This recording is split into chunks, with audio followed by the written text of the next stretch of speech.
Alright, I'm back to the top bar hive in Sabre Ranch, and it's been 1 full week since I took the queen out.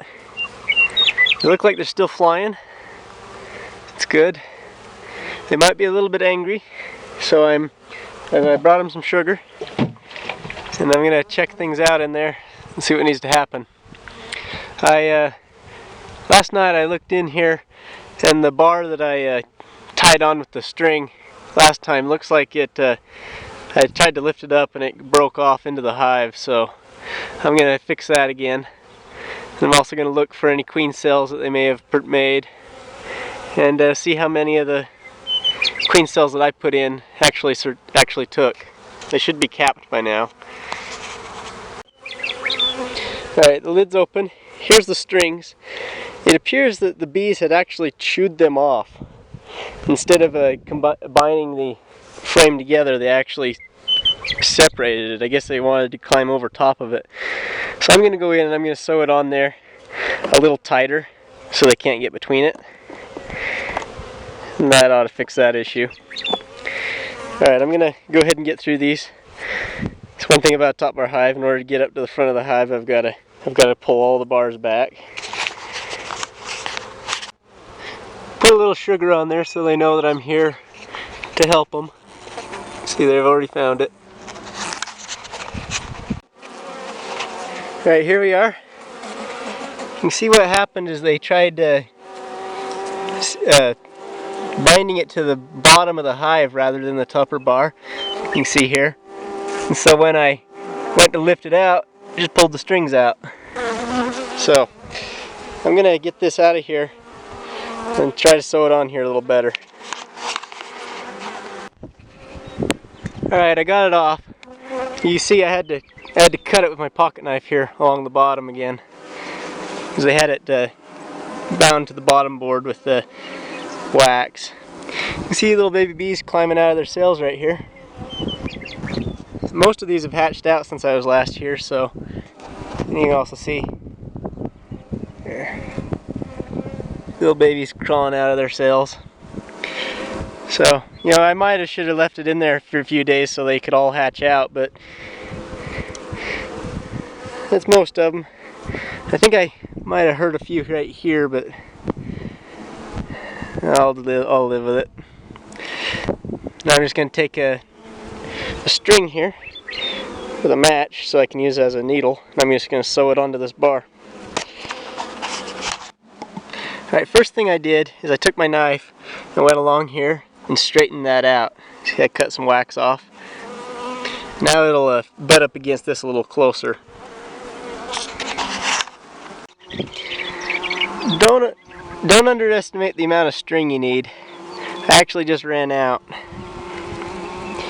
But see, I got the whole bunch of little strings coming through here. I just sewed it on, and I think I can get away with just having these. I'm going to tie it on, make sure it holds, tighten it up, and that'll be it, hopefully. Alright, it hangs alright. Hopefully that's the last time I'll have to do that. You see, I plugged some of their holes. If you can see it. See, I plugged it with a little bit of wax so that they have to go around the bottom rather than climbing over the top. Alright, let's get in here and look for queen cells, shall we? Okay, I didn't see any new queen cells in these bars. Let's have a look at this one, which I've got the queen cells on. See, I got it marked with a screw. There's a lot of bees hanging on it. That's a good sign. Alright. Got a big curtain of bees here. See if I can turn it over without damaging anything.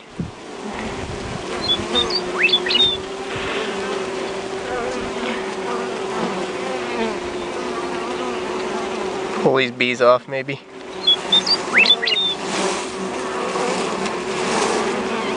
There's a queen cell. It's capped.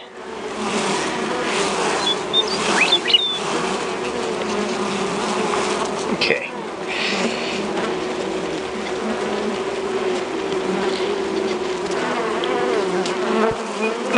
Alright, let's have a look, shall we?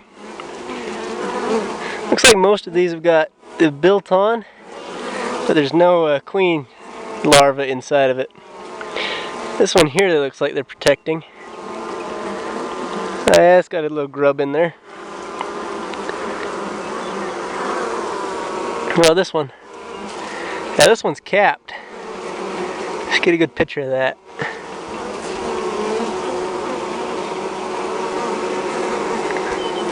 Look at that. Gotta be careful. That looks like the only one that's capped. There's another one right there with a larva in it. That one's empty. Empty. Empty. Empty. Okay, so I got 3 of them. They've got a larva in it still, and only 1 of them that are capped. Alright. I'm going to go ahead and take a picture of this.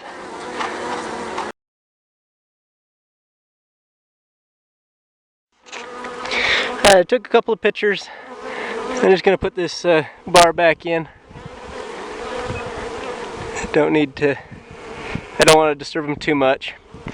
And since there's only 3 in there, and one of them looks like it's going to hatch a lot earlier than the other ones, I'm just going to leave them. Let them fight it out. That's how they do it naturally anyway. I was hoping that I have enough that I could make like splits, but I only need 1 really, so I'm alright with that. Alright, this one looks like mostly pollen. I remember there might have been some eggs here, but I don't see any queen cells. Yeah, no.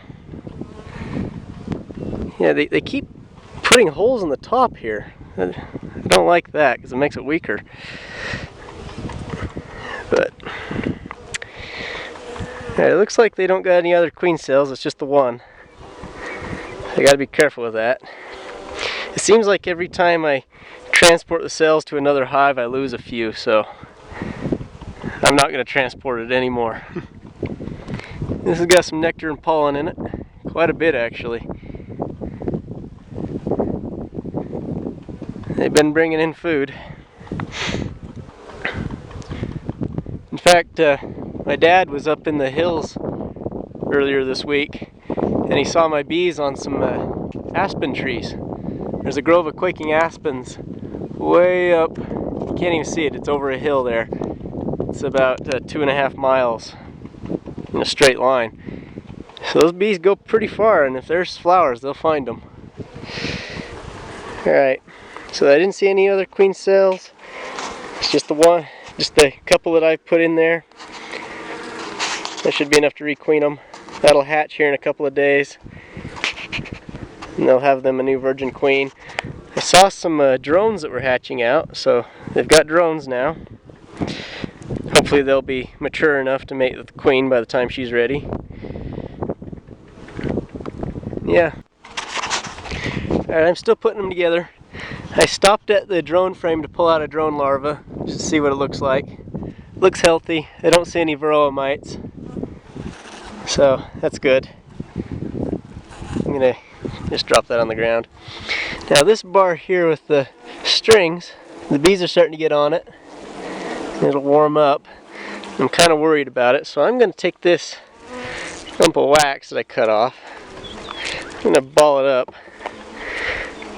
And I know they're going to fuse to this, but at least if I put it under here, let's see, put it right there. And then what'll happen is I'll set this down on top of that, and that'll help hold it up. And then when I come in here again, I'll just have to remember to cut that free. Let's see if I can do this. Yeah, see, it's holding.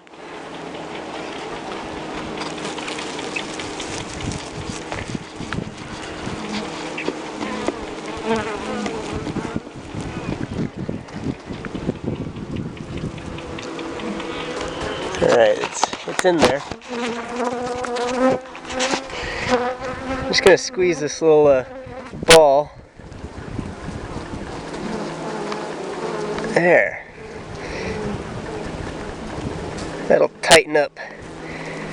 That'll keep that from falling. Nice, and they put a nice large space underneath so that they have to crawl underneath to get around it. And then hopefully they'll seal it together with beeswax. Alright, that bar's been giving me a lot of trouble for some reason. Alright, I'm gonna keep going here. Alright, I said I was gonna give them some sugar. So I got here a metal dish.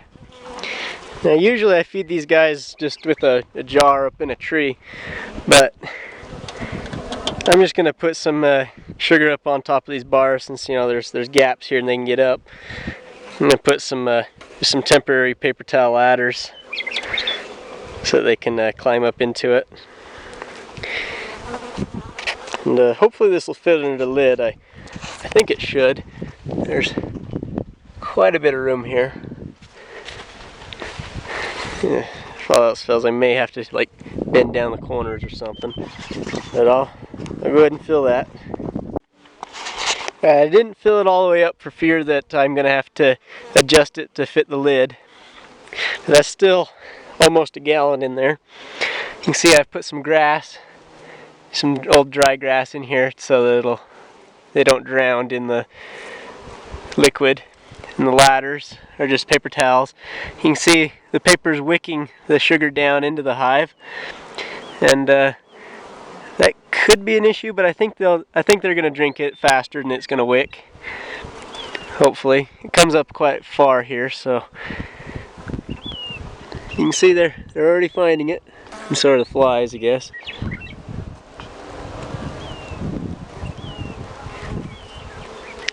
They've got several empty bars, so they'll have plenty of room to put it. I'm just going to keep them fed with some. This is really dilute sugar. It's only like 50, less than 50% sugar. So they'll be able to use it directly as food, and that'll stimulate them building new comb. Some bees have even got into here. Alright, I'm going to go ahead and actually, anyway, I'm going to not have this like there, just in case it does try to wick out. Alright, so I'll just have this one side with the ladder.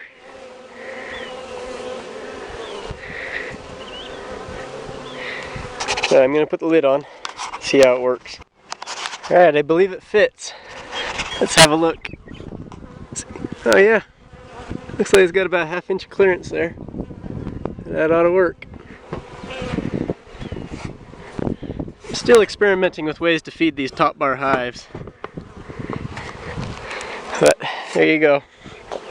See how they take that. Alright, here's my bull. You might be thinking, Cody, it's a bull, what are you walking up to him for? This is my bull. Bottle fed him from when he was a calf.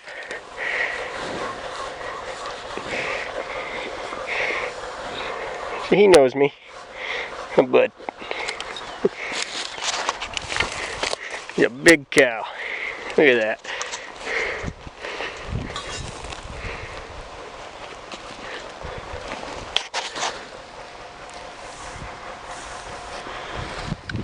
Alright, see you, bull. Alright, it's been about 6 hours since I put this in.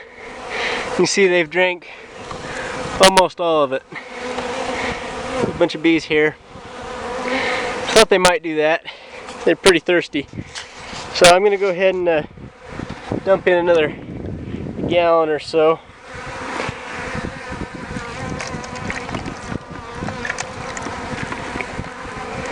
This is just some sugar water. A little bit stronger this time. Mixed with some honey from uncapping.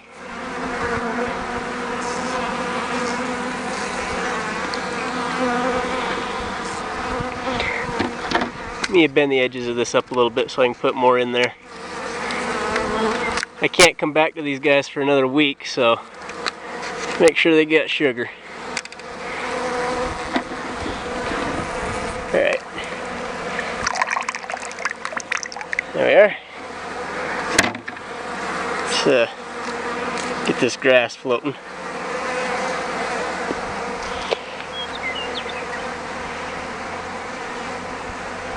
Alright.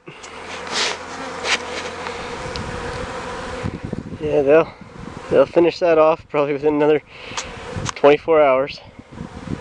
That's alright.